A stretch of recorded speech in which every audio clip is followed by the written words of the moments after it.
నుండి ఆయనే రక్షించును, ప్రజల వారి పాపముల నుండి ఆయనే రక్షించును. ప్రియా దేవుని సంగమా, దేవుని బిడ్డలారా, యేసుక్రీస్తు ప్రభులు వారు ఆయన పరముని వీడి మానవాళి రక్షణలోకి నడిపింప చేయటానికి ఈ భూలోకాన తల్లి అయిన మరియ గర్భమందు పరిశుద్ధునిగా ఉద్భవించిన దినాలనే మనం క్రిస్మస్ ఆరాధనలు, క్రిస్మస్ సంతోషం, క్రిస్మస్ సంబరాలను మనం జ్ఞాపకం చేసుకుంటా ఉన్నాం.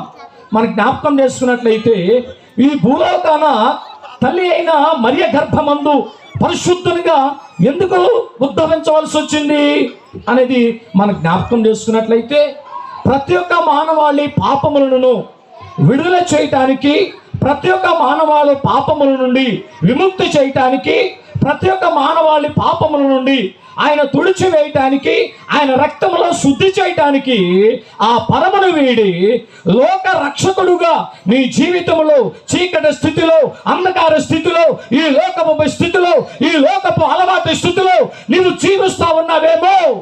మన సండే స్కూల్ పిల్లలు సిఎస్ఐ మేరీ దేవాలయం వారు నిర్వహించిన ఈ క్రీస్తు జననము మీరేమైతే చూశారో ప్రియ దేవుని బిడ్డలారా, యేసుక్రీస్తు ప్రభులు వారు ఆయన పుట్టడం ద్వారా ప్రపంచమంతటి కూడా ఆశ్చర్యకార్యం. ఆయన జన్మ ఒక ఆశ్చర్య కార్యము ప్రియ దేవుని బిడ్డలారా. అందుకనే యెషయా ప్రవక్త ద్వారా తెలియజేశాడు, ఆయన ఆశ్చర్యకరుడు, ఆలోచనకర్త, నీచుడగు తండ్రి, సమాధానకర్త అండి.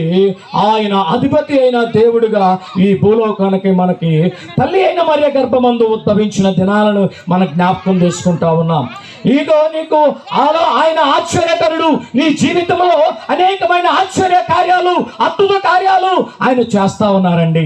ఏమండి, నాకు ఆయన మేలు చేయలేదు, ఏ కార్యము చేయలేదు అన్నవాళ్ళు చేతులు ఎత్తండి. నేను కూడా ఎత్తను, ఎందుకంటే ఈరోజు నాకు కొంచెం సంతోషంగా ఉంది, దుఃఖంగా ఉంది. ఎందుకంటే మన ప్యారిష్లో మాకు బాగా ప్రేమించే అతను ప్రేదన చెప్పకూడదు కానీ యాక్సిడెంట్ గురి అయి చనిపోయారు. అంటే నేను తెలియజేస్తా ఉన్నాను, చీకటి స్థితిలో ఉంటున్న వారు, దేవుని వాక్యం తెలియజేస్తుంది, మద్యపానం సేవించేవాళ్ళు, లోకానుసారముగా క్రేణు గుట్కాలు, పానుపరాకులు, లోకానుసారముగా జీవించే ప్రతి ఒక్కరు కూడా మానవుని జీవితం ఏ పాటిదండి, ఎంతలోని కనపడి అంతలోని మాయమయ్యే ఆవిరి లాంటిది. దేవుడు చక్కని భార్యని, చక్కని బిడ్డల్ని, చక్కని మీకు సమాజంలో ఈ భూలోకంలో ఒక గుర్తింపుని దేవుడు నీకు ఇచ్చాడు. ఏమండి, దేవుడు నీకు ఇచ్చిన యజమానుడు అనగా కుటుంబాన్ని భరించేవాడు యజమానుడు.